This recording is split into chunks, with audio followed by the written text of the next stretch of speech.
గురుగారు, దేవి నవరాత్రుల్లో భాగంగా అమ్మవారిని ఈరోజు మహాలక్ష్మి అవతారంలో మనం ఆరాధన చేసుకుంటున్నాం. అయితే ప్రతి శుక్రవారం అమ్మవారి ఆరాధన తప్పనిసరిగా మనం చేసుకుంటాం. కానీ ప్రత్యేకించి ఈ నవరాత్రుల్లో మహాలక్ష్మిని అర్చించే విధి విధానం ఏంటి? విష్ణుపత్నీం ప్రసన్నాక్షీం నారాయణ సమాధృతాం దారిద్ర్యధ్వంసినీం దేవీం సర్వోపద్రవ వారిణీం అంటూ ఆ తల్లి మాహత్యాన్ని జ్ఞాపకం చేసుకుంటూ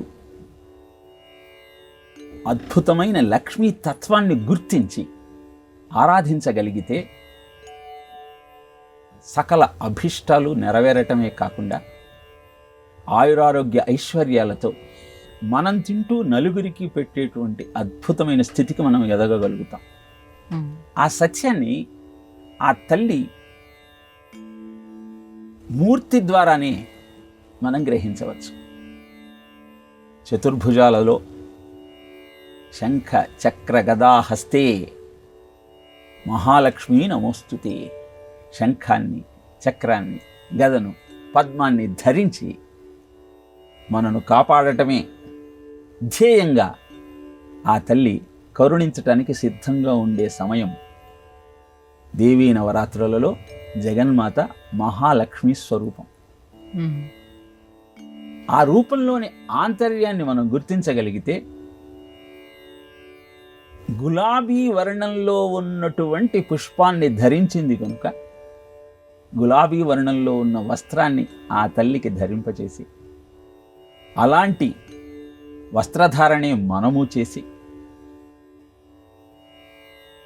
లక్ష్మీ అష్టోత్తరాన్ని పారాయణ చేస్తూ కనకధార స్తోత్రాన్ని పారాయణ చేస్తూ ఆ మహాలక్ష్మి స్వరూపము యొక్క మాహత్యాన్ని గుర్తించి జీవితాన్ని గడపగలిగినట్టయితే, ఆ తల్లి ఆరాధన చేయగలిగితే అద్భుతమైన శ్రేయస్సు మన సొంతం అవుతుంది.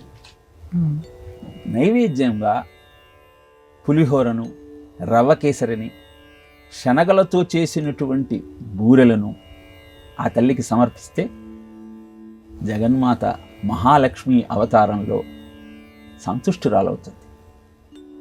కేవలము నైవేద్యంగా సమర్పించటమే కాకుండా 16 బూరెలను వాయనంగా సమర్పించమని చెప్తుంది శాస్త్రం. ఈ అన్ని ప్రక్రియలకు ఆలోచిస్తే మనకు అంతరార్థం అవగతమవుతుంది.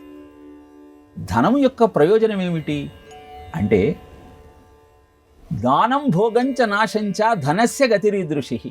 మనం అనుభవిస్తూ నలుగురికి ఇచ్చినప్పుడే ధన్యతనిచ్చే లక్షణం కలిగిన ధనము మనం సార్థకం చేసుకోగలుగుతాం.